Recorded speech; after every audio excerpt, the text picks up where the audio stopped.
Alright, so there's my first defrost of the season.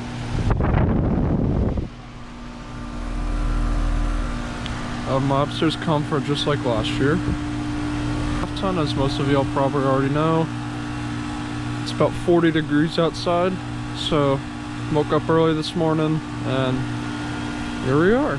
So thanks for watching.